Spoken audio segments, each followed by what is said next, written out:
자, 이제 우리 오늘 35회 브라운백 세미나를 이끌어 주실 제가 서울에서 어렵게 모셨습니다. 너무 바쁘신데 고려대학교의 강우찬 교수님 박수로 맞을게요. 네, 모든 시간은 강우찬 교수님과 함께 하도록 하겠습니다. 이거 마이크가 되고 있나요? 네, 촬영할 때만. 네, 알겠습니다. 네. 안녕하세요. 방금 소개받은 고려대학교 정치외교학과 강우창이라고 합니다. 네, 뭐 어렵다라고 말씀하셨는데 제가 도묘현 교수님께서 말씀하셨을 때 기꺼이 가겠다. 맞습니다. 그냥 들어보니까 지금 정치학계에서 특히 이제 비교 과정이라고 얘기를 하는데 그쪽에서 이제 열심히 하시는 교수님들이 다 왔다 가신 것 같더라고요. 그래서 저도 빠질 수 없다. 교수님 볼 때 빨리 가야 되겠다. 오게 됐습니다. 뭐 대구를 자주 와본 건 아닌데 계명대 캠퍼스가 너무 예뻐가지고 너무 활기차고 분위기도 좋고 건물도 좋고 좀 인상 깊은 그런 첫인상을 가지고 있습니다. 일단 그리고 이렇게 좀 도명 교수님 대단하신 게 이렇게 다 모아가지고 교수님들 되게 35회라는 얘기도 되게 놀라운 것 같고 여러분들에게 큰 복이라고 해도 될 것 같다는 생각을 합니다. 네. 오늘 이제 소개해 주신 것처럼 제가 오늘 할 얘기는 미국의 정부 구조및 선거 제도인데 사실 이제 제가 처음에 대통령 선거 하려고 했어요. 아무래도 그게 더 관심이 있잖아요. 사실 대통령 선거 방금 누가 이길 거냐라고 얘기를 하기도 지난주 하고 갔다고 했는데 들어보니까 이재국 교수가 보니까 제 주제를 선정하는 바람에 조금은 덜 재미가 없을 이 미국의 정부와 어떤 정부의 헌법에 대한 이야기를 하려고 합니다. 사실 이제 이야기 강의를 준비하면서 제가 막 슬라이드를 엄청 열심히 만들었거든요. 아무리 줄이려고 해도 보낸 슬라이드가 좀 많더라고요. 그래서 오늘 그거 얼마나 할 수 있을지는 잘 모르겠고 일단 또 생각을 할 때 이게 빨리 많은 걸 전달하고 가는 게 나을지 아니면 여러분들에게 이제 좀 천천히 아무래도 이제 이게 제가 빨리 많은 정보를 전달하려다 보면 다 못 따라오시잖아요. 천천히 이렇게 여러분들의 흥미를 하면서 할까 고민을 했는데 아직 결론은 못 내렸고요. 하다가 되는 대로 다 끝내려고 하기보다는 어떤 이 주제에 대한 이 부분을 좀 더 제가 강조하고 싶은 내용들을 좀 더 이해시키는 데 목적을 두고 진행을 하도록 하겠습니다. 이게 제가 뭐 정부 구조를 미국의 정부 구조가 어떻게 된다는 거 여러분들이 외워서 시험 보고 그런 거 아니니까요. 네, 편하게 들으시면 될 것 같고요. 질문 있으시면 언제든지 이해가 안 가거나 궁금하다 이런 거 있으시면 하면 됩니다. 제가 미국에서 강의할 때는 누가 중간에 질문하는 게 되게 싫었어요. 왜냐 이게 강의하려면 영어로 막 외워가지고 준비하고 갔는데 한번 물어보면 끊기거든요. 잊어버리면 어디서부터 다시 시작해야 될지 알 수가 없기 때문에 별로 안 좋아했는데 요즘은 한국은 괜찮습니다. 여러분들이 하셔도 좀 잊어버려도 다르게 얘기할 수도 있고 그렇기 때문에 언제든지 질문하시면 될 것 같습니다. 근데 일단 여러분들 시선이 되게 뭐랄까 집중도가 높은 것 같아서 일단 흡족합니다. 네. 저는 이제 제 소개인데 지금 이제 고려대에 있고 학위는 NY에서 했고 그 전에 이제 예일에서 포닥을 했었고요. 호주 국립대에서 조금 가르쳤었습니다. 했고 시간이 많지 않아서 원래는 제가 이제 제 랩탑으로 했으면 제 웹페이지도 좀 보여드리고 자기 PR의 시대다 보니까 웹사이트에 뭐가 있는지 다 설명드리고 제가 하는 연구 분야랑 또 가끔 방송 출연 같은 것도 하거든요. 그래서 그 내용도 올라가 있는데 혹시 올해 벌거벗은 세계사 그럼 보신 적 있으세요? 저 거기도 나간 적이 있습니다. 그래서 혹시 궁금하시면 제 이름 검색하면 나올지는 모르겠는데 아무튼 들어가 보시면 제 웹사이트에 있고 저에 대한 더 궁금한 점 있으시면 웹사이트를 참조하시면 될 것 같습니다. 제가 이제 대학 정치학 수업을 항상 시작을 할 때 지금 이번 학기에도 이제 정치학 미국 정치론을 가르치고 있는데 이제 시작을 할 때 항상 이 질문에서 시작을 합니다. 그래서 여러분들이 정치 외교학과거나 국제관계학과거나 좀 비슷한 어떤 과가 있으면 아마 이런 질문도요. 정치는 무엇인가? 그래서 정치는 자원의 권위적 배분이다. 이런 류의 설명들을 많이 들으실 거라고 생각을 하고요. 대체로 이제 정치를 정의할 때 여러 가지 방식으로 정의를 합니다. 사실 한 가지 방식은 아닌데 이제 제가 좋아하는 제가 이해하는 정치의 모습, 정치란 무엇인가라는 그 모습과 가장 유사한 것이 이런 정의라고 생각을 하는데 두 가지가 다 어떻게 보면 가치 있는 것, 권위적인 배분, 누가 무엇을 언제 어떻게 갖는가. 그래서 결국은 누가 가질 것인가에 관한 과정이 정치다라고 이야기를 하는 정의를 좋아합니다. 저는. 근데 이제 결국은 미국 정치라는 게 그럼 뭘까라고 생각을 해보면 여러분들이 가지고 있는 가치 있는 것들, 돈이 될 수도 있고 권력이 될 수도 있고 희소한 어떤 것이든 그거를 가지려고 하면 거기에 대해서는 사실 다툼과 싸움이 있을 수밖에 없습니다. 당연하죠. 여러분들 소중한 거 다 갖고 싶잖아요. 뭐 누구나 갖고 싶은데 그걸 양보할 수는 없죠. 그렇기 때문에 이 과정은 언제나 많은 사람들이 참여하는 집합적인 결정의 과정이고요. 동시에 갈등을 수반하는 과정입니다. 이 갈등을 어떻게 해소할 것인가 라고 했을 때 결국 이제 제가 이해하는 정치는 이러한 과정. 슬라이드는 뒤에 있는데 여러분들을 보고 말하려니까 되게 어렵네요. 슬라이드를 보고 얘기해야 되는데 아무튼 그래서 정치는 제가 이해하는 정치는 결국 여러분들이 많은 사람들이 정치라는 걸 정의하는 방식이 있죠. 동양에서는 바를정 다스릴지 그래서 바르게 다스리는 것. 그래서 정치인이라고 하면 도덕성을 갖춰야 되고 다른 사람보다 뛰어나야 된다. 뭐 이런 덕성을 얘기하는 방면에 제가 생각하는 정치는 어떤 이제 개인이나 집단이 이러한 문제를 어떻게 해결할 것인가를 찾아가는 과정이라고 생각을 합니다. 모든 사람들이 원하는 걸 얻으려고 할 때 발생할 수밖에 없는 갈등의 문제를 어떻게 해결할 것인가. 그리고 그 과정은 이제 사실은 그 과정에서 중요한 것은 사실 제도이죠. 그래서 동양에서 이야기하는 정치들이 어떻게 하면 그 예전에 명자나 공자 같은 거 보면 어떻게 하면 성분을 키울 것인가, 어떻게 하면 덕성을 함양할 것인가. 물론 서구에서도 아리스토텔레스 시대까지 거슬러 가면 덕성에 대한 얘기를 하긴 합니다. 하지만 제가 생각할 때 그리고 현대 정치는 오히려 개인의 어떤 덕성이라기보다는 이러한 갈등의 문제를 어떻게 하면 제도적인 과정을 통해 해결할 것인가.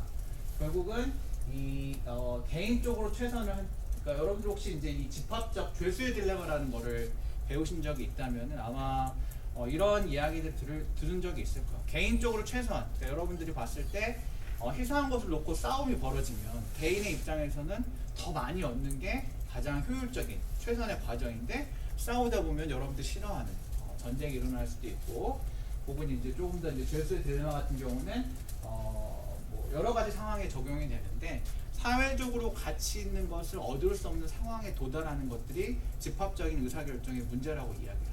그리고 이제 제도라는 것은 개인이 모든 개인은 다 합리적이라고 생각을 하고 여러분들이 시간과 노력과 여러분들이 얻고자 하는 재화의 어떤 이런 것들을 고려해 내리는 선택들이 개인의 최소한 선택을 했을 때 그 개인의 선택들이 모여서 만들어진 집합적인 과정은 언제나 좋은 과정이 아닐 수 있다라는 문제의식에서 그렇다면 개인들이 이렇게 합리적인 행위를 했을 때 그 결과로서 나타난 집합적인 결과가 어떻게 하면 최적의 상황으로 갈 수 있게 만들 것인가 이거를 만들어내는 것이 이제 제도라고 생각을 하십니다. 그래서 여러분들이 많은 이제 정치 제도, 선거 제도, 정부 제도라는 것은 사실은 이 다양한 공통의 목적을 가지고 있습니다. 제가 생각하기에는 개인들은 합리적이고 다 뭐 트럼프가 이상하다고 생각하시겠지만 트럼프도 되게 합리적인 사람이라고 생각을 합니다. 트럼프가 가지고 있는 목적을 달성하기에 가장 합리적인, 가장 효율적인 행동을 택하고 있는 거죠. 그런 방식에서 보자면은 제가 바라보는 정치는 모든 합리적인 개인들이 개인의 이익을 극대화하기 위해서 내리는 선택들의 결과로서 사회적으로 최적화되지 않은, 사회적으로 바람직하지 않은 결과가 나타날 수 있는 상황을 막기 위해서 만들어내는 것이 제도입니다. 제도라는 것은 다양한 방식으로 나타날 수 있고요. 여기서 보신 것처럼 뭐 의회제, 정부 구조에 관한 것, 선거제, 다수제냐 비례대표제냐 이런 것도 나타날 수 있고요. 아니면 규범이라든지 비공식적인 제도도 있을 수 있습니다. 그래서 이제 이런 다양한 행식들이 있는데 결국 이제 저희가 이번 그 미국의 헌법과 정부 구조인 선거 제도라고 했을 때 여러분들이 그 미국의 아까 도 교수님께서 말씀하실 때 미국과 한국이 다르다라고 이야기를 하셨잖아요. 다른 제도를 가지고 있는데 그 말씀에서 알 수 있듯이 제도는 한 가지가 아니죠. 제도는 여러 가지 제도를 있습니다. 그렇다면 왜 어떤 상황에서 특정한 제도들이 결정되게 되었는가? 사실 이 부분이 제가 오늘 이 수업을 통해서 미국은 왜 지금과 같은 헌법 구조와 제도를 갖게 되었는가를 설명하려는 다양한 가능성 중에 이런 제도를 갖게 되었을까에 관한 주제로 강연을 하려고 합니다. 그런데 제도가 여러 개 있다고 했는데 그렇다면 그 제도 중에 왜 어떤 것을 선택할 것인가, 어떤 제도가 더 좋은 혹은 우리의 목적에 부합하는 제도인가를 이렇게 구별해내는 기준이 있어야 되겠죠. 여러 가지 옵션들이 있으면 저희가 여러분들 핸드폰 구입할 때도 사실 기준을 놓고 비교를 하잖아요. 가격대도 보고 성능도 보고 뭐 하다못해 따라가는 옵션도 보고 이렇게 여러 가지 컬러, 뭐 디자인 이런 것들을 보고 여러분들 판단을 내리게 되는데 제도도 마찬가지입니다. 다양한 제도들이 있는데 그 중에 어떤 제도가 더 좋은 혹은 내가 원하는 제도인가를 판별할 수 있는 기준이 필요합니다. 그런 기준으로 우리가 사용하는 것들이 바로 여기 나와 있는 거래 비용과 일치 비용이라고 하는 기준으로 생각을 해볼 수가 있습니다. 자, 거래 비용이라고 하는 것은 뭐냐면 제가 기본적으로 정치라는 건 집합적인 의사결정 과정이라고 했죠. 그래서 여기도 보시면 지금 여러분들이 한 정확하게 모르겠지만 30명 정도 될 것 같아요. 30명이 이제 하나의 의사결정을 내린다. 예를 들어 뭐가 있을지는 모르겠지만 보통 이제 제가 학생들한테 물어볼 때는 짜장면이냐 짬뽕이냐 뭐 먹을래 뭐 이런 거 물어보거든요. 아니면 찍먹이냐 부먹이냐 라고 했을 때 30명에게 모든 선호를 물어보면은 제가 30명의 이야기를 다 들어야 되겠죠. 그러면 이 정보를 수집하는데 시간이 걸리게 됩니다. 찍먹이냐 부먹이냐는 간단하지만 중국집에 가서 뭐 먹을래 그럼 메뉴가 늘어나게 되죠. 그럼 이 다양한 메뉴 중에 하나를 골라야 된다 라고 하면 과연 이 다양한 선호를 어떻게 하나로 모을 것인가에 그 결정을 내리는 과정에 시간과 노력이 소요되게 됩니다. 일단 몇 개 다양한 메뉴가 다양하니까 그것도 적어야 될 테고요. 이게 거래 비용입니다. 어떤 집합적인 의사결정을 내리기 위해서 하나의 결론에 도달하기 위해 다양한 정보를 수집하고 그 다양한 이 차이를 조정해서 하나로 만들어내는데 들어가는 비용을 거래 비용이라고 합니다. 거래 비용은 당연히 사람이 늘어나면 늘어날수록 어떻게 될까요? 비용이 작아질까요? 커질까요? 커지겠죠. 사람이 늘어나면 늘어날수록 비용이 증가하게 됩니다. 자, 근데 대신에 이제 다른 비용이 있습니다. 다음으로 나오는 게 일치 비용인데 제가 생각해 보니까 이 과정이 너무 오래 걸려요. 그래서 2명을 뽑았습니다. 남자와 여자. 남자와 여자를 뽑아서 남학생한테 뭐 먹을래 물어보고 여학생한테 뭐 먹을래 물어보고 한 다음에 가위바위보를 통해서 이긴 사람이 원하는 걸 먹게 하자라고 했습니다. 의사결정 과정에 소요되는 시간이 훨씬 줄어들게 됩니다. 자, 근데 그렇게 뽑혀서 남학생과 여학생이 여러분들의 선호를 대변할 가능성이 클까요? 작을까요? 작겠죠. 심지어 둘 중에 한 명이 가위바위보에서 이긴데 그 한 명이 먹고자 하는 거 여러분들이 다 먹어야 됩니다. 자, 이러한 상황이 괜찮다라고 생각하는 경우도 있겠지만 많은 사람들이 저는 짜장면 먹고 싶은데 왜 짬뽕을 먹어야 되나? 라고 할 수도 있죠. 그래서 집합적인 의사결정의 결과 내려진 선택이 내가 원하는 것과 다를 가능성이 있을 때 나와 이 다른 가능성을 다른 선호가 결정될 때 나와 다른 선호를 갖게 되는 사람이 치러야 되는 비용을 일치 비용이라고 합니다. 나는 선호가 다른데 결과를 일치시켜야 되니까 발생하는 비용이죠. 그래서 제도라는 거는 결국은 이 두 가지 서로 다른 비용이 어떻게 하면 최적화된 밸런스를 찾을 것인가 하는 문제입니다.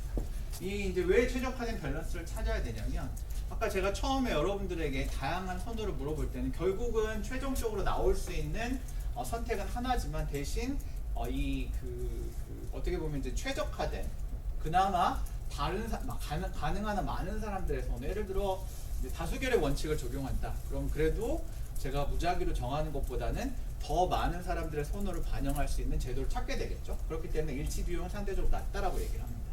대신 거래 비용이 증가하겠죠. 반면에 제가 2명을 뽑아서 가위바위보에서 결정하라.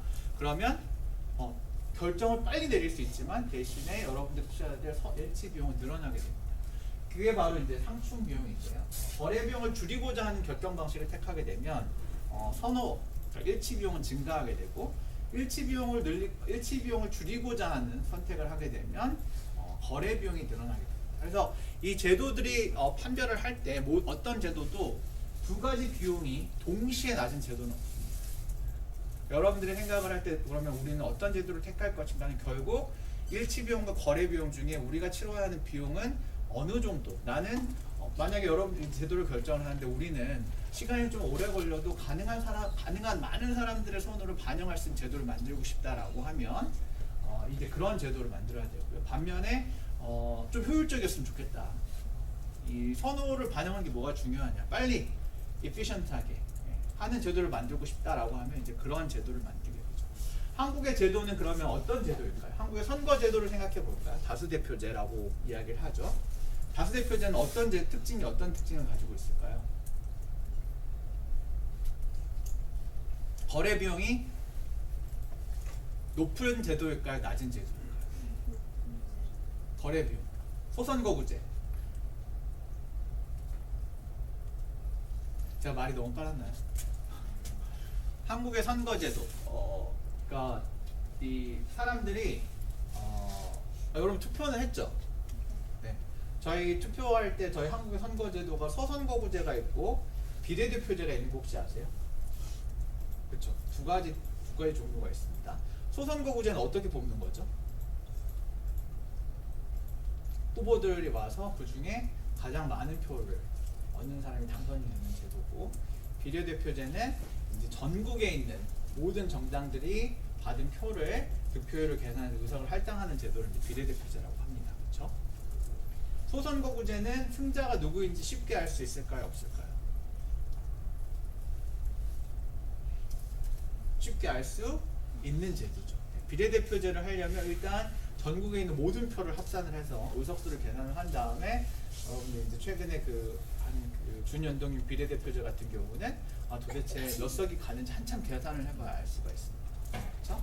한국에서 선거제도를 비교를 할 때 소선거구제 같은 경우는 승자를 금방 알 수 있기 때문에, 그렇죠?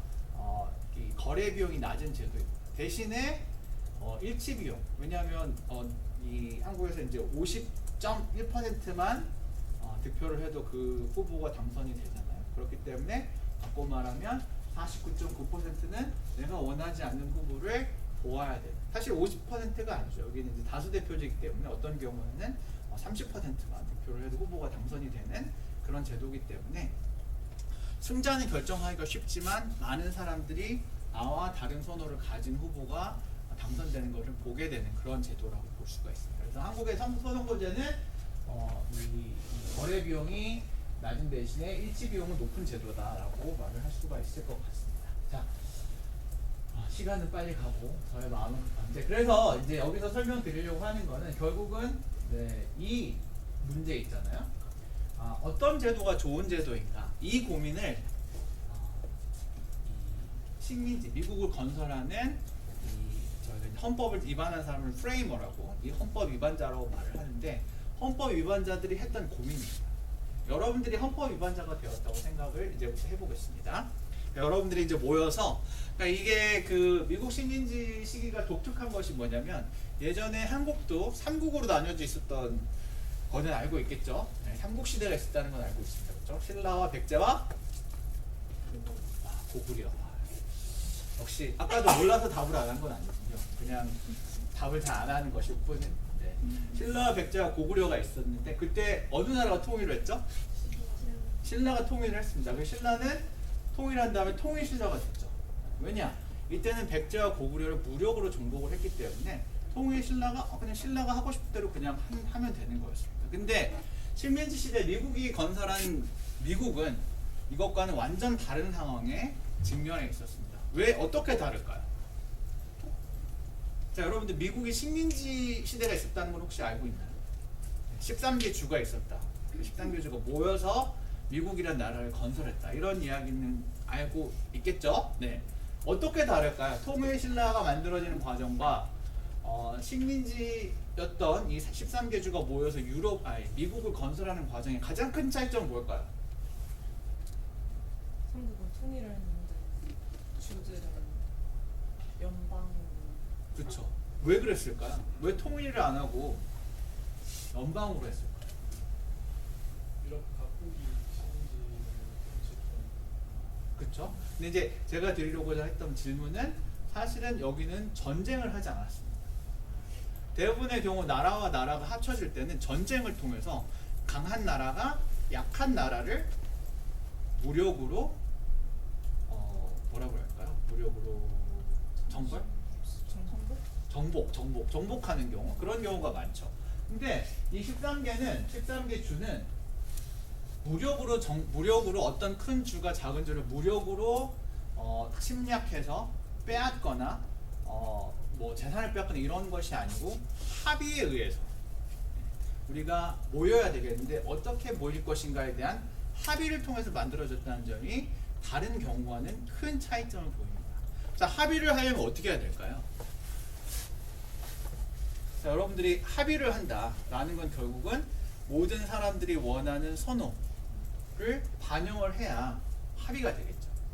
그 과정이, 이 합의의 과정이 식민지로부터 이 미국이 건설되는 과정이라고 볼 수 있습니다. 이제 이 슬라이드는 13개 주인데 사실은 이제 매우 달랐다. 이 13개 주가 처했던 상황이 매우 달랐다라는 이야기를 하고 싶었던 거고요. 그래서 인종적으로나 문화적으로나 경제적으로나 뭐 종교적으로나 이 13개의 주들은 매우 달랐습니다. 매우 달랐고 그러다 보니까 이 나라들이 이 영국으로부터 독립을 해서 새로운 식민지를 건설하는 과정에서 여러 가지 이 도전에 직면을 하게 됩니다. 그 부분에 대한 이야기고요. 여기는 이제 왜 독립을 하게 되었느냐에 관한 설명인데 만약에 13개 주가 행복하게 잘 살고 있었으면 굳이 독립을 하지 않았겠죠. 근데 아마 여러분들이 알고 계실 수도 있지만 영국이 식민지 전쟁을 벌이면서 빚었던 빚을 탕감하기 위해서 이 식민지에 과도한 세금을 부과하게 됐고 아마 no taxation without representation 뭐 이런 대표 없는 곳에 과세 없다 이런 그 표어들은 들어봤을 거예요. 과도한 세금을 부여하게 되니까 그거에 대한 반감을 가지고 이 13개 주가 독립을 결심을 한 거죠. 그래서 13개 주가 독립을 결정을 했는데 이 13개 주는 사실 United States of America라는 영어 명칭이 의미하듯이 여기 state가 중간에 들어가 있잖아요. 그래서 저희가 알기로 state는 국가라고 저희가 많이 번역을 했는데 여기 United States라고 하면 state는 저희가 주라고 또 번역을 하죠. 제가 알기로 state가 주라고 번역되는 경우는 거의 이 경우가 유일한 것 같습니다. 근데 그러면 왜 국가가 주가 되었느냐라고 했을 때 이 방금 전에 말씀드렸던 미국이란 나라는 연합체로 형성되었다. 국가들의 연합으로 탄생을 했기 때문에 원래 처음부터 독립적으로 존재했던 13개 국가들이 모여서 하나의 연합을 형성했기 때문에 그 이름 자체가 United States가 됩니다. United States of America라는 명칭을 갖게 되고요. 자, 그러다 보니까 여기서 생각할 때 하나의 국가를 만드는데 직면하게 되는 문제점들이 있습니다. 어떤 문제들이 있을까요? 13개 주가 다 다른 국가들인 거죠. 예를 들어 한국과 중국과 일본이 갑자기 어느 날 하나의 나라를 만든다라고 생각을 해보세요. 그게 가능할까요? 일단 안 가능하죠. 왜 안 가능해요? 다르다고 생각하세요. 그렇죠. 우리가 다른데 왜 갑자기 하나가 되지? 라고 생각을 하기 때문에 사실은 13개의 국가들이 갑자기 어느 날 말하면 우리는 이제부터 하나라고 말하는 과정이 쉽지 않았던 겁니다.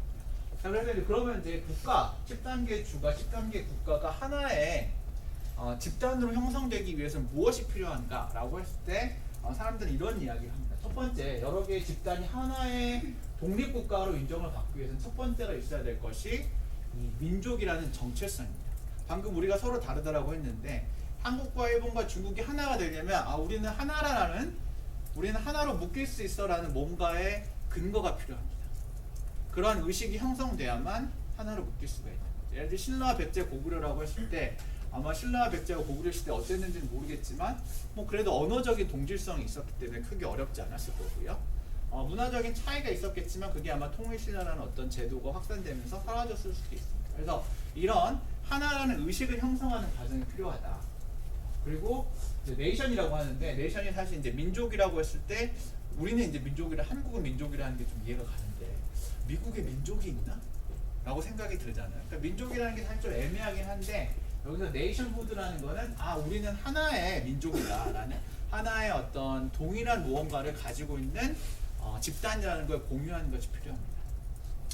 이제 그걸 형성하는 과정이 필요했고 두 번째 주권이 있어야 됩니다. 근데 주권은 오늘부터 우리는 하나라고 해서 얻을 수 있는 게 아닙니다. 외부적으로 그래 너네는 하나라고 인정을 해주는 그런 과정이 필요하고요. 마지막으로 레짐이라고 해서 정부의 구성 방식 이 세 가지 요소가 다 갖춰졌을 때 어떤 집단이 하나의 국가로 인정을 받을 수가 있습니다. 그래서 미국의 독립 과정, 건국의 과정은 사실 이 13개의 서로 다른 국가들로 이루어졌던 국가로 기능하고 있던 13개의 주가 어느 날 갑자기 우리는 영국으로부터 독립해서 하나의 국가를 만들어야 되겠다라고 생각한 이후에 정말 하나가 되기까지의 과정이 식민지로부터의 그러니까 미국 건국의 과정이라고 이해를 하시면 되겠습니다. 그래서 이 과정에서 이런 것들을 만들어내기 위한 여러 가지 노력을 하게 됩니다.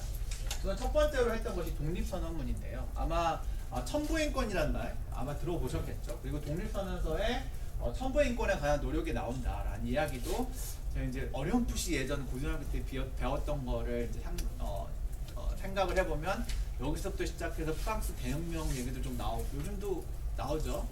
네, 프랑스 대혁명 얘기도 나오고 막 이런 얘기 나올 때 아마 천부인권에 대한 이야기가 나올 텐데 거기에서 이제 저희가 주로 강조했던 거는 미국이 왜 독립해야 되는가 이 세금을 막 거두려고 하는 이 왕으로부터 우리는 타고날 때 개인적인 우리가 가지고 있는 인간으로서의 권리를 지키기 위해서 독립해야 된다라는 부분에 초점을 맞춰서 아마 배웠을 텐데 사실 독립선언문의 다른 부분은 단순히 혁명을 통해서 우리의 재산권이 침해되는 걸 바로 잡는다라는 그 측면뿐만 아니라 다른 하나 우리가 하나로서 새로운 나라를 건설해야 된다라는 어떤 정체성을 형성하는 어떤 선언이었습니다. 우리는 하나다라는 말씀드렸듯이 13개가 아니고 하나라는 정체성을 형성하는 게 중요하다고 했습니다. 그래서 사실은 이제 United States of America라는 표현을 우리가 많이 쓰고 있지만 이 표현이 처음으로 나온 것이 독립선언문입니다.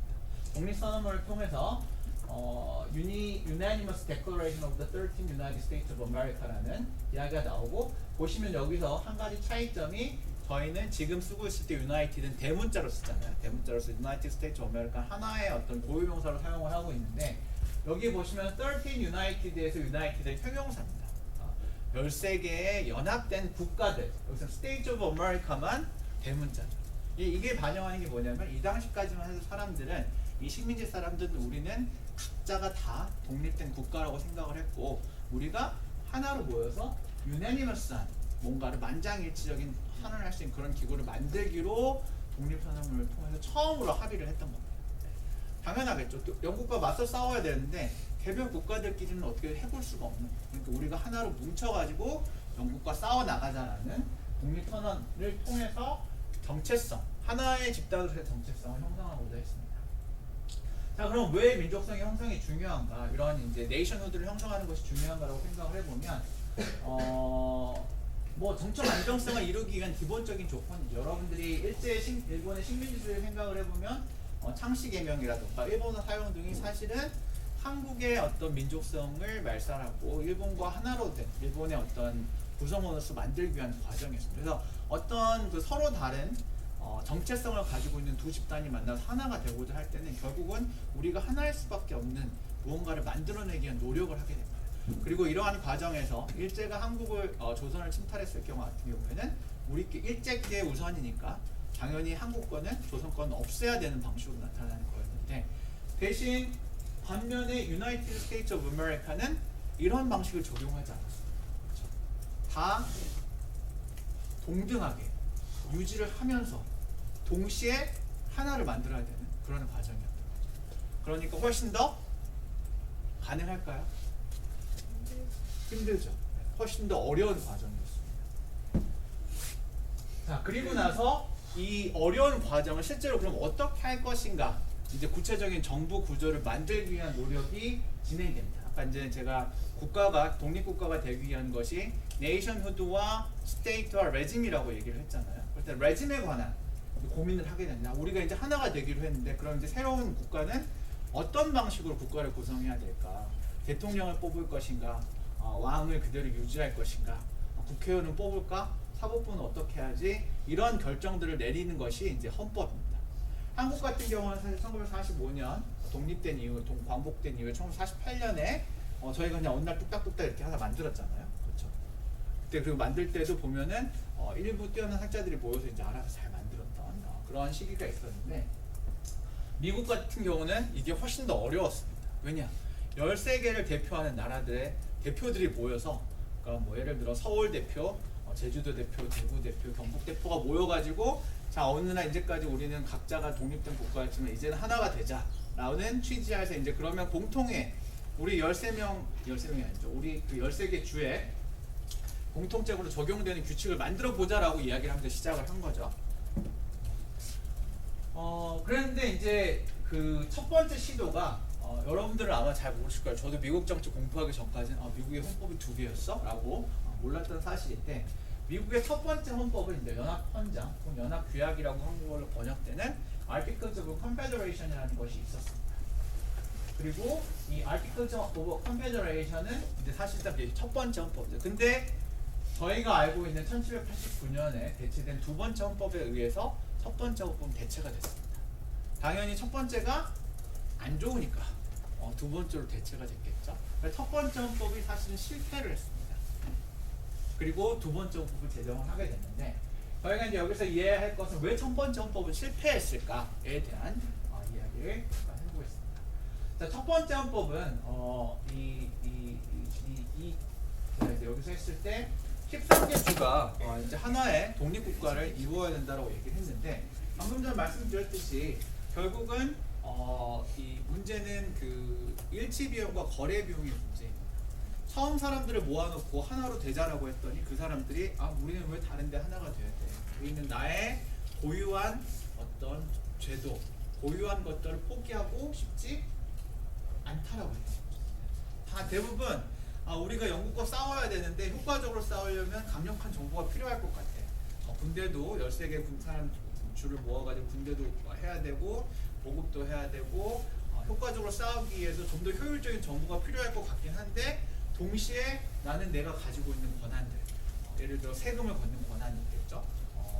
대구시장하고 서울시장하고 있는데 국가에서 세금을 지금 한국 같은 경우는 사실 이런 예를 좀 적용시키기가 좀 어려운데 대구시장이 원래 대구 시민의 모든 세금을 관리를 하고 있었는데 어느 날 갑자기 대통령이 오더니 네가 가지고 있는 권한은 90% 나에게 내놔라 라고 하면 대구시장이 당연히 싫다고 하겠죠.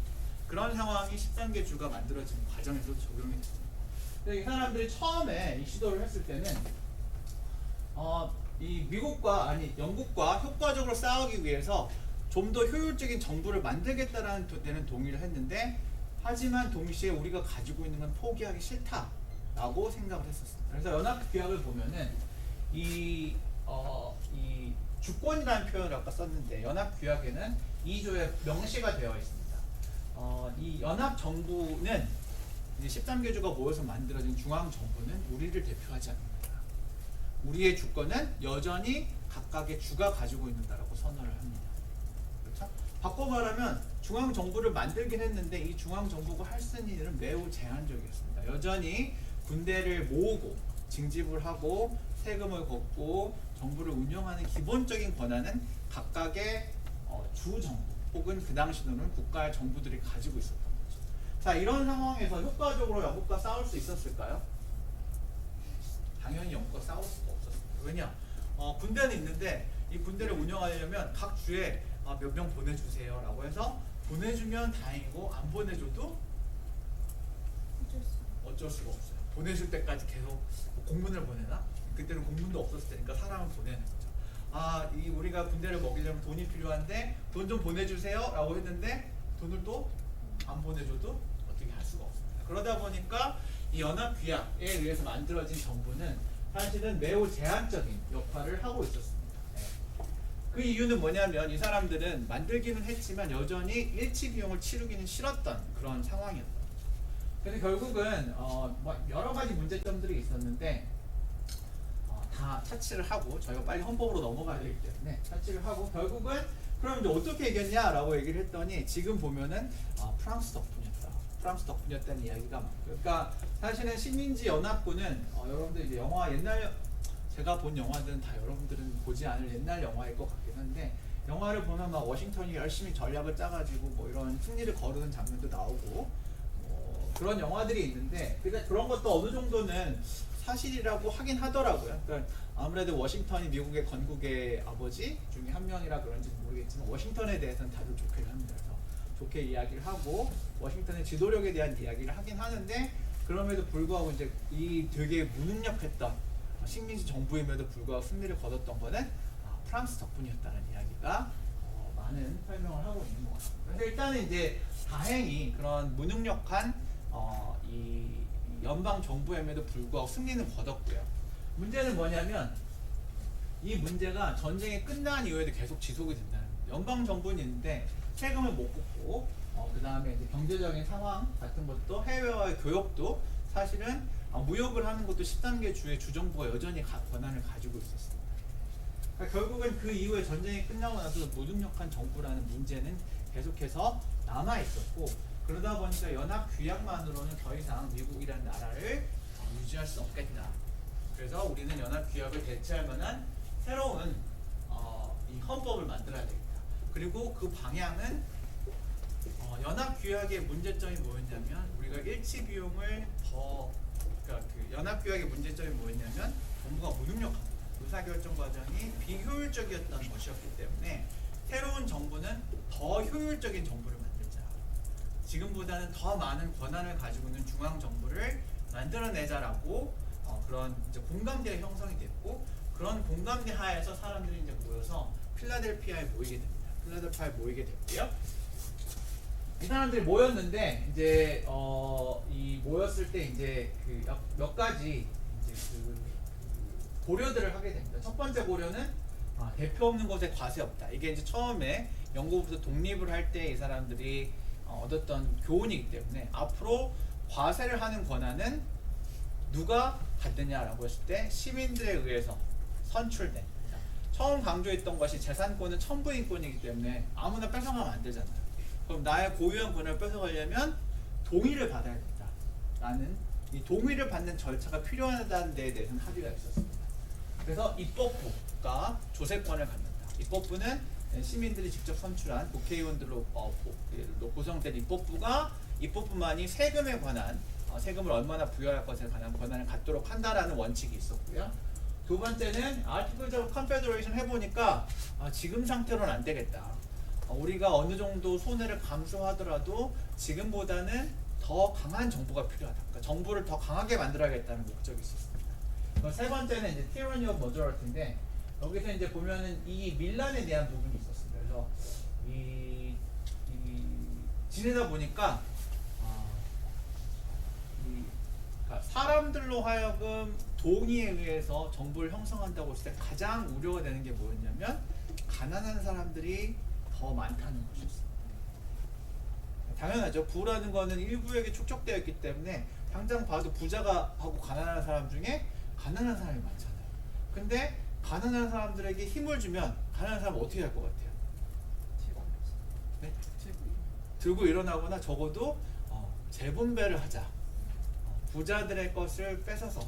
그러니까 예전에는 폭동 같은 경우는 사실 폭력에 의한 과정이지만 만약에 가난한 사람들이 대표를 뽑고 그 대표가 권한을 갖는다라고 한다면 그 대표들은 당연히 계속 뽑히려면 가난한 사람들의 이익을 반영하는 법을 만들어낼 테고 어떻게 보면 이 민주주의라는 것 혹은 그 일반 국민들로 하여금 일반 국민들이 선출한 사람으로 하여금 정부를 운영하게 한다라는 건 결국 어떻게 보면 합법적으로 부자들의 것을 뺏어서까지는 아니더라도 부자들의 것을 가난한 사람들에게 갖게 만드는 재분배를 하는 과정을 만들어낼지도 모른다라는 그런 우려를 하게 됩니다. 그래서 이제 그 우려가 세 번째, tyranny of majority, 다수 독재에 대한 견제라는 우려를 갖게 됩니다.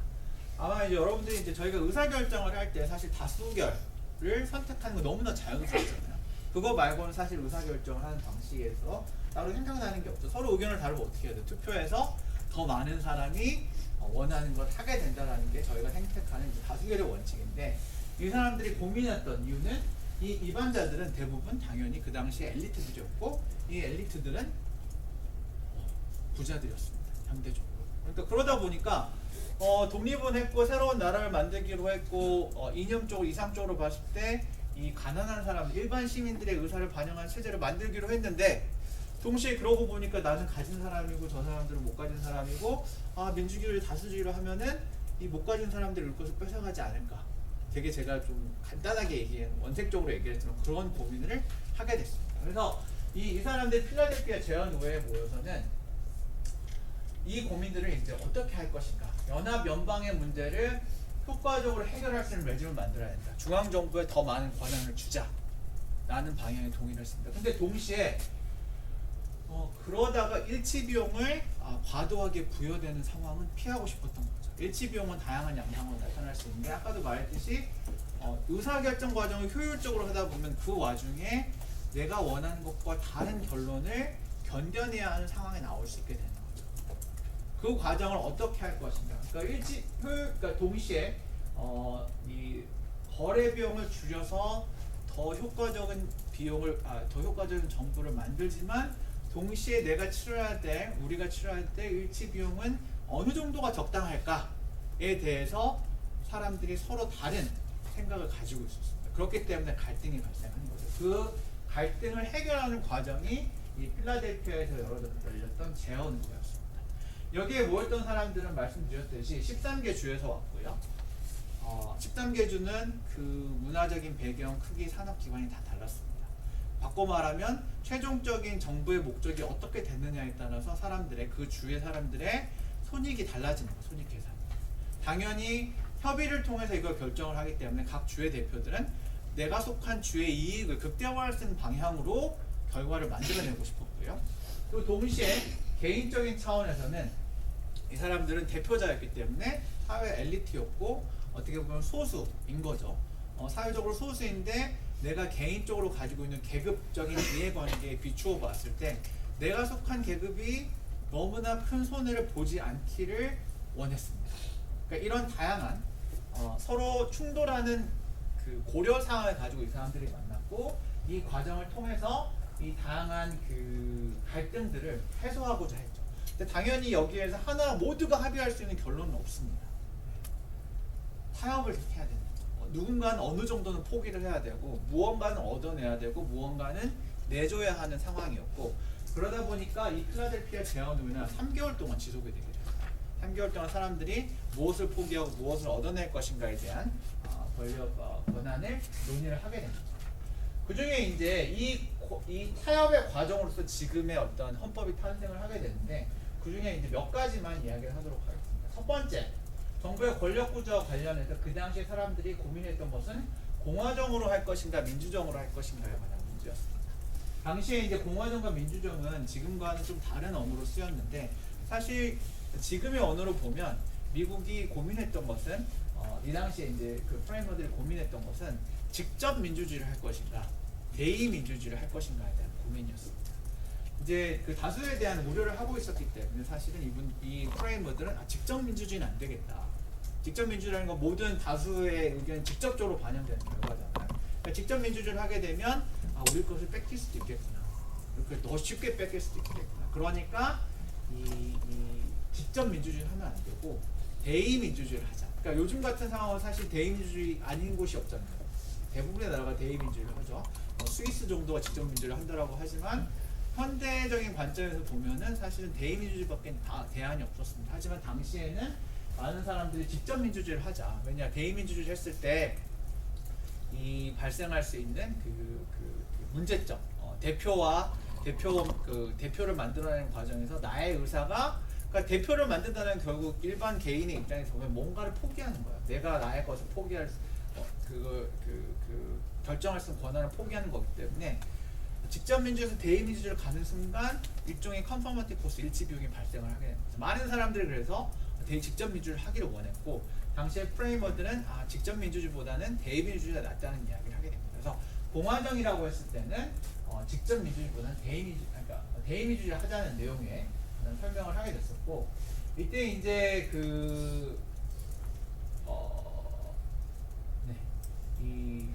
왜 대의 민주주의가 낫냐라고 했을 때는 이 사람들이 얘기를 할 때 파벌에 대한 문제를 얘기를 합니다. 파벌이라는 게 뭐냐? 사람들은 모이게 되면 언제나 끼리끼리 모이게 된다고 해요. 끼리끼리 모여서 이 개인에서 이제 그룹끼리 모이는데 비슷한 선호를 갖는 사람끼리 모여서 우리가 원하는 것이 집단의 결정이 되길 원하는 거죠. 근데 이때 집단의 결정이 되는 건 결국 이 사적인 이익을 추구하는 집단들이 모여서 그 사적인 이익이 집단의 결정이 되게 하는 거기 때문에 이 파벌은 집단의 어떤 공익에 항상 해가 된다고 생각했습니다. 근데 생각해보니까 그럼 파벌을 없앨 것이냐라고 했더니 파벌은 없앨 수가 없다. 왜냐? 파벌을 만드는 거는 인간의 본성이다. 끼리끼리 모여서 비슷한 선호를 가진 사람 당연한 거다. 왜냐? 서로 다르면 불편하잖아요. 서로 다르면 불편하기 때문에 사람들 모여서, 그리고 비슷한 사람끼리 모이면 당연히 우리 집단의 것을 더 많이 원하지, 우리 집단의 것이 더 많이 되는 결정 과정이 되기를 원하지 기꺼이 양보하는 사람은 없다. 그렇기 때문에 파벌은 없앨 수가 없는데, 그럼 파벌을 어떻게 통제할 것이냐, 파벌이 만들어낼 수 있는 부정적인 결과를 어떻게 통제할 것이냐라고 했을 때는 대표를 선출하면 됩니다. 이 사람들이 생각했던 대표는 사실 이제 그런 부분이 있었습니다. 대표는 이제 한번 걸러지는 사람들이다. 뭔가 뛰어난 게 있으니까 대표를 뽑는 거고, 그렇기 때문에 대표들 통해서 의논을 하게 하면 그냥 일반 사람들 모아놓고 하는 것보다는 더 현명한 사람들이 모일 것이다라는 생각을 했었습니다. 그러니까 어떻게 보면 이제 미국의 민주주의의 가장 근본에 깔려 있는 것 중에 하나가 대중의 어떤 능력에 대한 이 뭐랄까 불신이 깔려 있습니다. 미국은 이제 엘리트 중심의 민주주의라고 얘기를 하는데, 그 이유는 뭐냐? 일반 대중들은 정치에 대해서 잘 모르고, 그 다음에 근시안적이고 자기가 원하는 것만 추구하려고 하기 때문에 너무 일반 국민에게 많은 걸 허용한 채는 좋지 않다. 좀 더 뛰어난 사람을 뽑게 해서 그 사람들이 좀 교육 수준도 높고 뭔가 사회적인 엘리트들이 모아놓으면 조금 더 현명한 결정을 할 수 있을 것이다 라고 생각을 했던 것이 이 사람들이 이제 공화정을 선택했던 이유 중에 하나라고 볼 수가 있습니다. 두 번째로 이제 나온 것 중에 하나가 인구가 적은 주와 인구가 많은 주의 갈등인데요. 여러분들 이제 미국에서 이 국회에만 놓고 보면 가장 큰 차이점이, 한국은 국회가 몇 개, 원이 몇 개 있나요? 한국은 국회가 단원제라고 하죠. 단원제. 그러니까 한국은 국회 하나밖에 없죠. 근데 미국은 몇 개 있죠? 미국은 하원과 상원으로 나뉘어 있습니다. 그럼 왜 이 사람들은 상원과 하원으로 나눴느냐라고 했을 때, 바로 인구가 적은 주와 인구가 많은 주의 어떤 갈등을 해소하기 위한 방안, 갈등을 충돌을 해소하기 위한 방안으로서 양 문제를 구축했다라고 이야기합니다. 자, 처음에 나라를 결정할 연합 규약을 만들었을 때 13개의 주잖아요. 13개의 주다 보니까 각각이 다 동등하다라고 생각을 했었습니다. 모든 주가. 모든 주가 동등하다고 생각을 했고, 모든 주에게 동등한 의사결정의 권한을 부여를 했습니다. 그러다 보니까 13개 주가 모여서 의사결정을 하려다 보니까 너무 어려운 거예요. 13명의 주가 동시에 권한을 가지고 있다 보니까. 왜냐? 큰 주하고 작은 주는 이익이 다르거든요. 이익이 다르죠. 그러니까 예를 들어 지금 같은 상황으로 놓고 보면 제주도하고 서울하고 대구하고 간단히 보는데, 제주도도 너네도 같은 독립된 주니까 한 표를 줄게, 서울도 너네도 독립된 주니까 한 표를 줄게 라고 해서 결정을 내렸던 것이 연합규약이었습니다. 근데 시행을 하다 보니까 이게 너무 불합리한 거예요. 누구한테 불합리해요?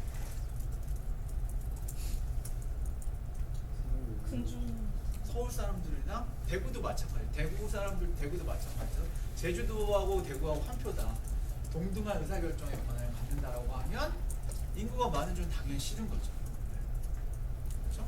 그래서 이제 모였던 것이 버지니아 플랜이라는 이 계획을 세웠는데, 버지니아는 당시에 큰 주였습니다. 그래서 이 사람들이 준비를 하고 왔어요. 이 사람들은 더 강하게 만들어야 된다라고 생각을 하고 버지니아 플랜을 들고 이제 필라델피아 왔습니다. 근데 이 사람들이 내놓은 게 뭐였냐면, 하원 의원을 선출을 하는데 뽑을 때는 주의 인구에 비례해서 뽑자라고 얘기합니다.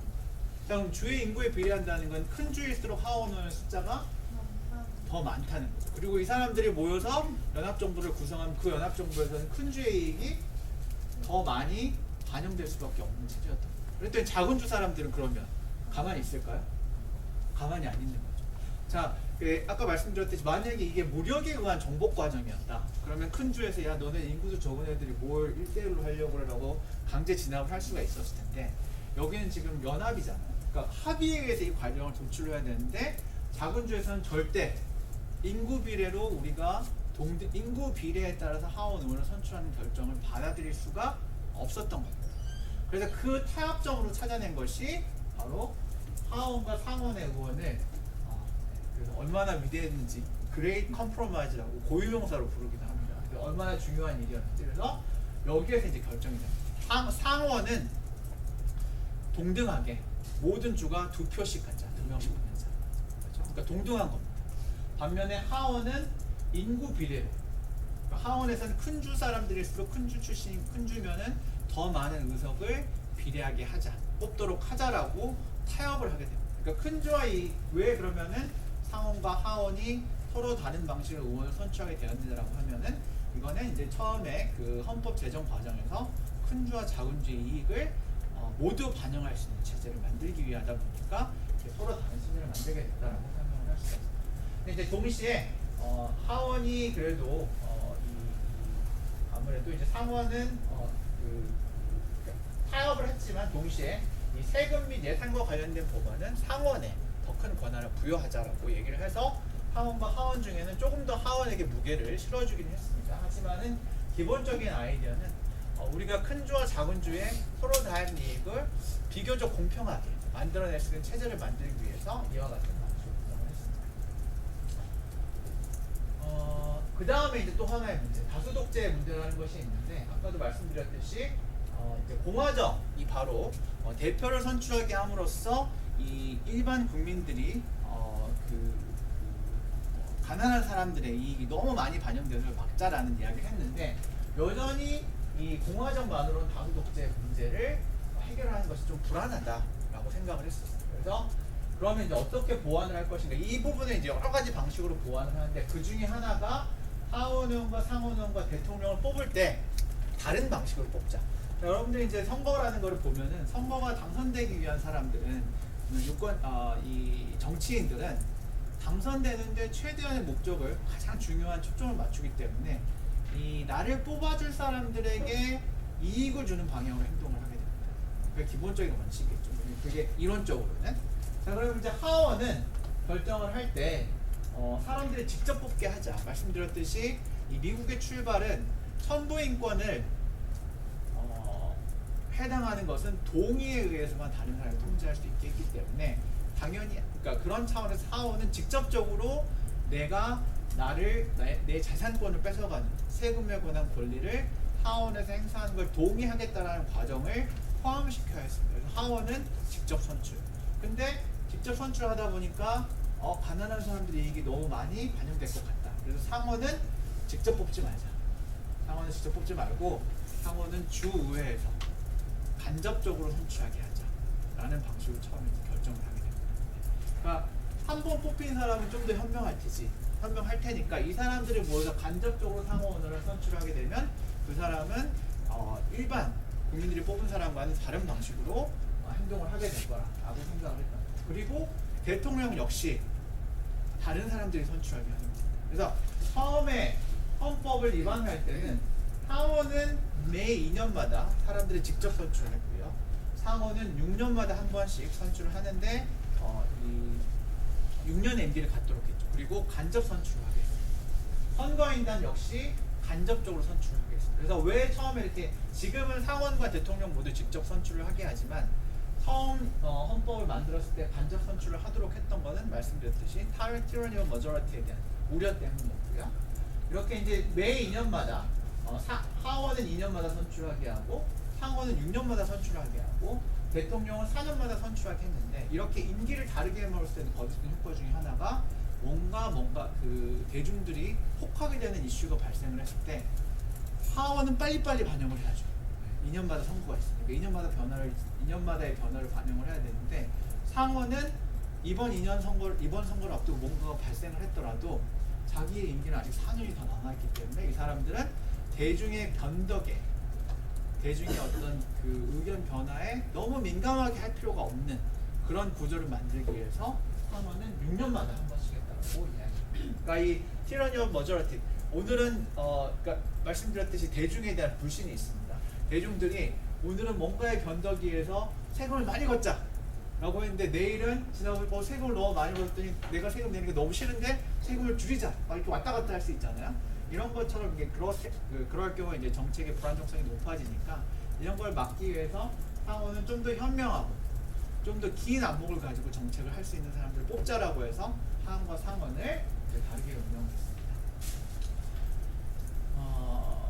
그렇죠. 그리고 이제 마지막으로 선거인단 제도. 선거인단 제도. 그러니까 미국의 대통령 선거 지난주에 아마 이야기를 했을 텐데 가장 이제는 여러분들 한국도 제가 얘기를 해보면 예전에 비해서 미국 선거 대통령 뽑는 방식은 한국과 다르다라는 부분에 대해서 대부분 알고 있는 것 같아요. 선거인단이 뽑는다라는 걸 알고 있는데 그리고 이제 또 조금 더 충격적으로 다가온 게 미국 선거에서는 득표가 많아도 선거인단 표가 적으면 당선되지 않을 수 있다. 이런 얘기를 하면은 사람들이 이제 물어보죠. 도대체 미국은 왜 그런 제도를 만들었나라고 이야기를 하는데 그 이유 중에 하나가 방금 전에 말했듯이 파퓰러 보트는 중요하지 않다. 왜냐? 대중에 대한 불신이 깔려있기 때문에 더 현명한 사람들이 뽑는 선거인단에 의한 투표 결과가 더 중요하다고 생각을 했기 때문에 그런 제도를 만들었습니다. 그리고 헌법에 따르면 원래는 선거인단은 자기가 원하는 대로 투표할 수 있습니다. 그러니까 예를 들어 어떤 선거를 통해서 이 선출된 선거인단의 그러니까 헌법적으로 원래 보장이 되어 있는 거죠. 선거인단의 선호와 모든 국민의 선호가 다르면 선거인단의 선호가 더 우선하는 제도가 미국 제도인 거예요. 그럼 이제 왜 선거인단 제도를 별도로 만들었냐라고 했을 때 그러면 이제 저희가 아까 상원 의원처럼 지정해서 뽑을 수도 있잖아요. 근데 왜 별도로 만들었냐면 첫 번째는 방금 전에 말했던 다수 독재에 대한 우려. 가난한 사람들 직접 뽑는 건 안 돼. 두 번째는 그래도 연방 의회를 뽑아놓고 그 사람들이 대통령을 뽑으라고 하면 대통령이 입법부의 의견에 종속되지 않을까. 그 말씀드렸듯이 뽑히는 사람, 뽑아주는 사람의 선호에 반응할 수밖에 없는데 국회의원들로 뭐 하여금 대통령을 뽑으라. 지금 이제 의회제가 그렇게 하고 있죠. 하고 하면 대통령이 국회의원들 말을 듣지 않을까. 근데 국회의원도 따지고 보면 결국은 국민들이 뽑아주는 거니까 이 티라니 오브 머저리티부터의 완벽한 해결책은 되지 못한다 라고 생각을 했던 거죠. 그래서 그러면 어떻게 할까? 그러면은 대통령, 그러니까 국회의원이 아니고 법안을 만드는 게 아니고 정말 대통령만 한 번 뽑을 수 있는, 뽑기 위해 선출된 사람들을 따로 만들어 놓자라고 해서 만들어진 것이 선거인단 제도입니다. 그런 취지에서 만들었고요. 그래서 이제 지금까지 설명을 한 걸 보면 뭔가 되게 의도된 결과로서 선거인단 제도가 만들어진 것 같잖아요. 근데 이제 이 부분에 대해서 로버트 다리라는 되게 유명한 학자가 있는데 이 사람이 그렇게 얘기합니다. 선거인단 제도를 왜 도입했냐고? 뭔가 되게 계산된 게 아니고 당시에 3개월 동안 이제 그 투표를 여러 번 했거든요. 근데 이 사람이 주장하는 거는 이제 지쳤다. 선거인단 제도를 대통령 어떻게 뽑을까 결정하다 보니까 처음에 이제 여러 가지 아이디어를 있죠. 직접 선출하자는 사람, 연방의회에서 선출하자는 사람, 주의회에서 선출한 사람이 서로 다른 의견을 가진 사람들이 많았고 이 사람들이 타협을 하려고 하는데 의견이 좁혀지지 않는 거예요. 그러니까 투표를 하다가 지쳐가지고 이제 마지막에는 이제 더 이상 생각하지 말고 그러면 이 세 가지도 아니고 따로 선거인단을 뽑자라고 하고 그냥 만들었다. 그래서 이때 보시면은 이 선거인단 제도라는 건 누가 만들었냐? 이제 막 혼란스럽고 마지막으로는 그냥 어떤 결론을 내렸는데 그게 어떤 확신이 있어서가 아니라 이 선거인단 제도가 잘 될 거라는 확신이 있었던 게 아니고 이제 너무 지치고 절망스러워서 out of desperation이라고 이야기를 합니다. 그 결과로서 만들어진 게 선거인단 제도라고 로버트 다른 이야기를 하는데 사실은 그게 맞는 것 같다. 그래서 되게 우연적인, 그러니까 뭔가 이렇게 계산해서 만든 건 아니고 가능한 제도들 중에 놓고 타협이 되지 않다 보니까 이제 만들어진 게 선거인단 제도라고 생각을 하시면 될 것 같습니다. 그래서 이제 역시 44장의 슬라이드는 좀 많거든요. 그래서 제가 이제 결론적으로 여러분들에게 하고 싶었던 얘기는 미국 헌법이 어떻게 탄생했느냐, 이거는 제도 디자인의 역장이라는 생각을 해보면 됩니다. 그러니까 여러분 하시기를 제안을 합니다. 그러니까 13개의 서로 다른 배경을 가진 사람들, 계급적 배경, 주의 배경을 가진 사람들이 모여서 집합적인 결정을 내리는 문제를 해결하려고 했는데 그러한 과정에서 사람들이 공통의 목적을 가지고 있지만 얼마만큼의 비용을 치를 것인가, 누가 더 비용을 치르게 할 것인가에 대한 다른 견해를 가지고 있었고 이러한 다른 선호를 만족시키려는 그런 타협의 결과로서 탄생한 것이 미국 헌법이다 라는 걸 이해하시면 좋을 것 같고요. 그 중에 이제 가장 우려했던 것들 중에 하나가 다수 독재인데 다수 독재라는 거는 일반 시민들이 가지게 될 수 있는 권한을 어떻게 하면 제약을 할 것인가에 대한 우려가 있었고 그 해서방으로 나온 것이 이제 공화정, 대의민주주의, 그리고 사원과 하원으로 나누는 것, 그리고 많이 들어보셨겠지만 이제 견제와 균형, 입법부와 사법부와 행정부 간의 견제와 균형, 그리고 이제 선거인단 제도 이런 것들이 이 헌법 위반자들이 가지고 있던 이런 우려들에 대한 결론으로서 나타나게 되었다라는 말씀을 드리고자 합니다. 30분이 돼서 이제 강의를 마치도록 하겠고요. 질문 있으시면 질의응답 시간 갖도록 하겠습니다. 시현 씨 질문 없어? 지난번에 미국 대통령 선거제도 들었었잖아. 이제 미국 제도보다는 당에 대한 질문이 네? 미국 민주당이 리버럴 자유주의자 정당이잖아요. 그 개념을 따르고 있고 그 리버럴 정당이 저희 나라 더불어민주당이랑 조금 어떻게 다르고 있을까요? 더불어민주당. 그러니까 일단은 그 미국은 일단 제가 지금까지 얘기했던 정당이 없었죠. 정당은 없었습니다. 왜냐 헌법 탄생했을 때 정당은 없었습니다. 프레이머들은 팩션이라고 생각을 했기 때문에 정당을 싫어했죠. 근데 이 역사적인 정책 경쟁의 과정에서 정당이 형성이 됐고 처음 그 민주당이 형성됐을 때 지금 이제 리버럴로 알고 있지만 남북 전쟁 톰 아저씨 오두막 이런 소설 지금도 있는지는 모르겠는데 저 때는 이제 톰 아저씨 오두막이 있고 링컨 대통령이 있고 막 이런 시대 보면은 리퍼블칸이 사실은 요즘 개념으로 보면 흑인의 인권을 좋아했던 그런 정당이었죠. 그러다가 이제 미국의 역사적 발전 과정 뉴딜을 거치면서 지금과 같은 방식의 민주당과 공화당 간의 경쟁이 발생하게 되었는데 그러니까 미국이 데모크рат과 그 한국의 더불어민주당과의 차이점을 놓고 본다면 글쎄요. 일단은 경제적인 측면에서 놓고 보면 그러니까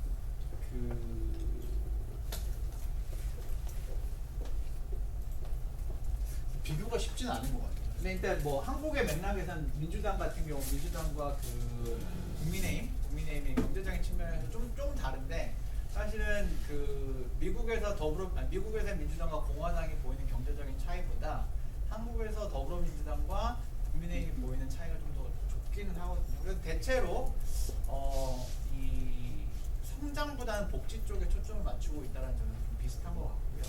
인권의 문제에 있어서는 사실 민주당이 한국 내에서 상대적으로 더 리버럴한 측면이 있는 건 맞는데 미국의 민주당하고 비교해 보면 오히려 조금은 더 보수적인 입장을 취하고 있다고 볼 수 있을 것 같습니다. 근데 민주당이라고 해서 미국 민주당을 해도 사실 그 안에 스펙트럼이 너무 다양하기 때문에 사실 미국 민주당은 이렇다라고 말하기 좀 어려울 것 같아요. 또 질문 있나요? 또 질문해 주세요. 네. 먼저 강의 너무 잘 들었어요. 아, 감사합니다. 이거랑 살짝 상관이 없을 수도 있는데 네. 제가 그 뉴욕타임즈 읽었었을 때 테일러 스위프트가 네. 해리스를 지지한다고 네. 그리고 본인이 미국에서는 이렇게 누군가를 지지한다라고 명확히 얘기를 해주는데 우리나라에서는 그런 것들을 하면 논란이 많이 거세지잖아요. 그런 것들의 차이가 왜 발생하는지 너무 어려운 질문인데 사실 제가 올해 벌거벗은 세계사 나갔을 때 그때 제안받았던 주제가 테일러 스위프트에 대한 음모론이었거든요. 그래서 제가 얘기했죠. 난 테일러 스위프트는 알지만 테일러 스위프트에 대한 음모론은 신문 기사를 보고밖에 모른다. 연구하는 것도 아니고 내가 어떻게 테일러 스위프트를 1시간 동안 하겠냐. 안 한다고 했었는데 그랬더니 테일러 스위프트는 그런 패널들을 시키겠다라고 해서 이제 하기로 했거든요. 나중에 보니까 저도 대본을 보고 하다 보니까 테일러 스위프트 얘기를 많이 하긴 했더라고요. 그래서 그 음모론이 나올 만큼, 음모론에 대한 그 관심이 나올 만큼, 그러니까 미국에서는 사실 그 표현의 자유라는 걸 훨씬 중요하게 생각을 합니다. 표현의 자유를 중요하게 생각을 하고, 아마 그 부분에 있어서 한국과 가장 큰 차이점인 것 같아요. 한국은 사실 이제 사실적시에 의한 명예훼손이라던가 이런 부분들도 있는 것처럼 표현의 자유에 대해서 좀 인색한 편이거든요. 사실 미국에서는 또 캠페인 스펜딩 같은 경우도 보면 그러니까 이 돈도 되게 많이 낼 수 있어요. 왜냐? 내가 지지한 후보에게 돈을 주는 거는 나의 표현의 자유다라고 생각을 하는데, 근데 한국은 그렇게 생각 안 하죠. 돈 안 드는 선거를 해야 된다. 돈도 내고 싶어도 못 내게 하잖아요. 그런 그 표현의 자유에 대한 기본적인 인식의 차이가 어떤 그 뭐 연예인들의 의사 표현에 대한 관용도, 그다음에 캠페인 스펜딩에 대한 어떤 규제 이런 것들로 나타나는 것 같습니다. 네. 네. 아까 전에 말씀하실 때 한국의 더불어민주당이랑 그게 했을 때 한국의 민주당은 조금 더 보수적인 면에 가깝다고 하셨잖아요.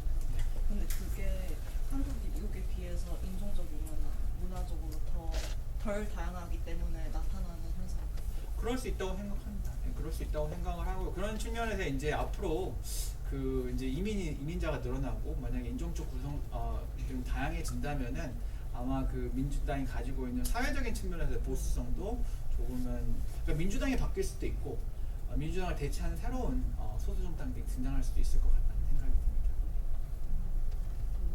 도면 선생님 되게 긴장된 아니요. 눈으로 저를 쳐다보고 계세요. 아니 시간에 언제까지 해요? 45분까지 45분까지? 근데 질문 좀 없어?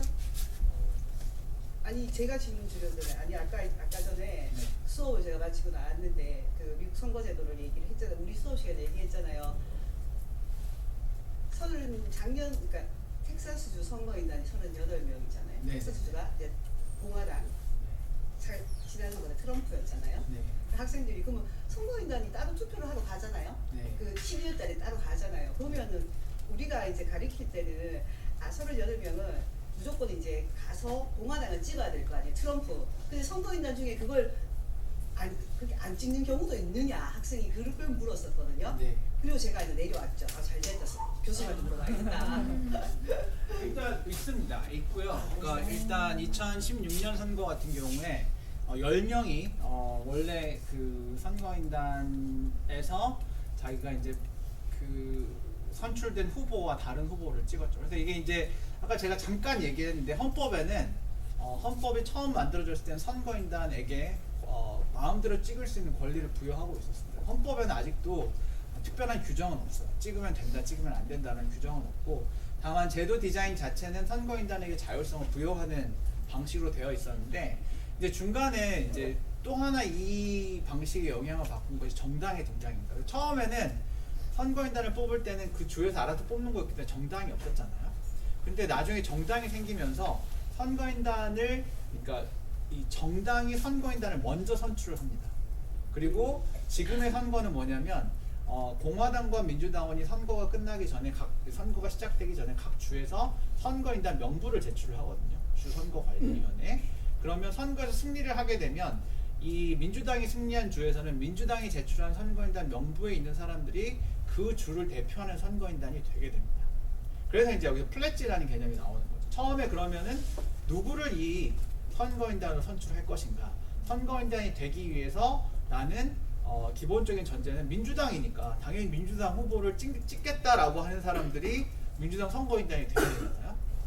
그럴 거 아니에요, 그렇죠? 근데 그 사람들 그러면 가서 처음에 내가 이걸 찍겠다고 했는데 다른 사람을 찍으면 어떻게 되느냐라고 했을 때 사실 헌법에는 아무런 내용이 없기 때문에 이걸 한다고 했을 때 처벌을 할까 처벌을 하지 않을까는 그 주의 규정에 따라 다릅니다. 그러니까 어떤 주는 규정이 있어요. 만약에 플랫지를 한 후보와 다른 후보를 선출을 하게 되면 $1,000의 벌금을 낸다. 아니면 그러니까 그런 규정이 있고 아니면은 그러니까 이 선거인단 투표는 공개 투표입니다. 가서 투표를 할 때 누구를 찍겠습니다라고 말을 하기 때문에 찍는다고 하는 순간 알 수가 있는 거예요. 그러면은 이 알게 됐을 때 어떤 주에서는 그렇게 했을 때 바로 교체한다라는 규정을 가지고 있는 주들도 있습니다. 그러니까 만약에 다르게 투표를 한다 그러면 교체돼 버리는 거예요. 그러니까 다 바로 찍게 하는 방식이 있는 거죠. 근데 반면에 어떤 주는 그런 규정이 아예 없는 주도 있습니다. 네, 뭐 플랫지를 해야 된다라는 규정도 없고 이 다른 그러니까 플랫지를 안 하니까 당연히 내가 찍는다고 했을 때 이게 뭔가에 대한 위반이 아닌 거죠. 민주당 선거인단이 계속 갔지만 트럼프를 통해서 찍는다라고 했을 때 이 표가 교체되는 그런 규정도 없고 처벌을 하는 규정도 없는 주도 있습니다. 그러니까 어떤 주는 예를 들어 2010년에 같은 경우 보면 이제 그 워싱턴 주였는데 거기 보면은 민주당의 스파디드 이글이라는 사람에게 표를 받았다는 기록이 지금도 남아 있거든요. 스파디드 이글은 누구냐면 그냥 인디안 보호구역에 사는 인디안 운동가였는데 민주당 선거인단 중에 한 명이 가서 그 사람을 이름을 적은 거예요. 그래서 적었는데 아무런 규정이 없었지만 그 사람이 무효화된 게 아니고 힐러리 클린턴을 뽑기로 했던 사람이 스파디드 이글 적었는데 스파디드 이글이 표를 받았다라고 적혀 있는 거죠. 그 당시에 선거 기록을 보면 선거인단의 수가 538인데 힐러리 클린턴과 트럼프가 받은 표를 합치면 538이 안 됩니다. 왜냐? 다른 사람의 찍은 걸 인정을 해줬기 때문에. 근데 워싱턴 주가 그 뒤에는 규정을 바꿨어요. 그래서 이제는 만약에 다른 사람이 스파디 리그에 투표를 한다. 그럼 그 사람은 무효. 다른 사람을 대체해서 다시 민주당 후보에게 찍어야 되는 방식으로 되어 있습니다. 재밌는 건 말씀드렸듯이 미국은 주마다 규정이 다릅니다. 그래서 아무런 규정이 없는 주가 있는데 그 주 중에 하나가 펜실베니아입니다. 이재목 교수님이 아마 말씀하셨을 것 같은데 이번 선거에서 펜실베니아가 차지하고 있는 어떤 의미가 있습니다. 펜실베니아를 먹는 사람이 대통령이 된다. 50개 주 중에 제일 중요한 게 펜실베니아인데 펜실베니아는 저희가 그 자기 정당 후보가 아닌 다른 사람에게 찍는 걸 페이스리스 일렉터라고 신이 없는 선거인이라고 부르는데 페이스리스 일렉터가 나와도 처벌할 수 있는 규정은 없습니다. 나올까? 그럼 죽을 것 같아요. 요즘 미국 분위기가 폭력에 대한 되게 낮은 사회라 나오면 그 사람은 법적으로 처벌은 안 받는데 동료 파티잔들에게 이렇게 처벌을 받지 않아요. 하지만 하여튼 법적으로는 펜실베니아는 그런 규정이 있습니다. 재밌는 관전 포인트 중에 하나고요. 뭐 미국 정치에도 관심이 많으실 테니까 이번에 선거 중에 이제 뭐 이재명 교수가 있을 수도 있는데 사실 또 하나 여러분들이 이제 관심을 가질 만한 분야가 재검표예요. 재검표 얘기했나 이재명 교수가? 아니? 재검표. 그러니까 각 주마다 재검표에 대한 규정도 있거든요. 예를 들어 각 두 후보 간의 두 후보 간의 격차가 0.5% 이내잖아요. 그러면 무조건 재검표를 하게 돼 있어요. 그리고 어떤 캠페인에서 이의를 제기하면 또 재검표를 합니다. 주마다 조금 다른데 후보자 진영에서 비용을 내겠다고 하면 계속 할 수 있습니다. 재검표. 그럼 재검표를 언제까지 할 것이냐? 언제까지 해야 될 것 같아요? 못 떠나실 때까지? 그럼 대통령 지금 1월달에 취임해야 되는데 재검표를 하다 보면 결과가 안 나올 거 아니에요, 그렇죠? 그래서 원래 미국에서 12월 10일까지 올해는 12월 10일 정도인 걸로 알고 있는데 12월 10일 정도까지는 무조건 선거 결과를 마무리 지어야 돼요. 근데 재검표를 하는 와중에 그날이 됐다 그러면 어떻게 될까요? 맞아요. 그 전에 나왔던 결정대로 그러니까 가장 최신의 결과를 그 주에 결과를 인정해요. 그래서 대통령 선거 끝나고 나서 11월 대통령 선거 당일날 당연히 누군지 모를 테고 그 다음날도 누군지 모를 테고 잘못하면 12월 초까지 이번 대통령의 승자가 누구인지 알 수 없는 상황이 반복됐다 나올 수 있다. 그게 2000년 알고하고 조지 부시 아들이 붙었을 때의 상황이죠. 전 플로리다에서 결과가 나온 게 12월 7일인가 그랬거든요. 12월 초였는데 그때까지 미국 대통령이 누군지 몰랐는데 이번에도 그럴 수 있다. 그리고 그 와중에 이번에는 사람들이 가만히 있을 것 같지 않다. 그런지 이 테러와 폭력이 난무하는 그런 쪽으로 볼 수 있지 않을까라는 생각을 한번 해볼 수 있을 것 같습니다. 교수님 빨리 예측. 마지막으로 예측. 저는 근데 이재명 교수가 그렇게 했어요. 저는 반대로 해야 되지 않을까요? 반대로 저는 트럼프가 될 수 있지 않을까. 이유는 일단은 여론조사 과정이 지난번에 조지아 같은 경우 바이든이 6% 차이로 7% 차이로 이긴다고 했거든요. 뚜껑을 열어봤더니 0.몇 %였어요. 그러니까 이 여론조사 결과에 약간의 그 민주당 후보에 대한 편향이 있다. 이번에 보정이 됐을 수도 있고 지금 타이트하게 나오는데 과거의 경향을 보면 이 정도면 트럼프가 이기는 걸 봐야 되잖아요.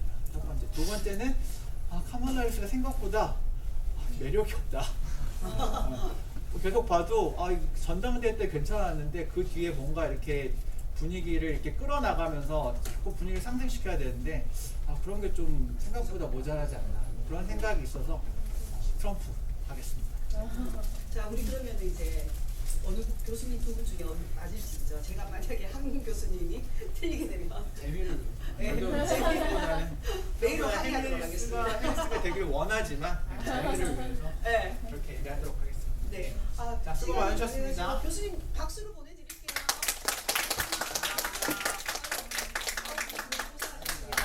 자, 여러분들 아직 그런 그 세미나는 36회와 37회가 또 남아 있습니다.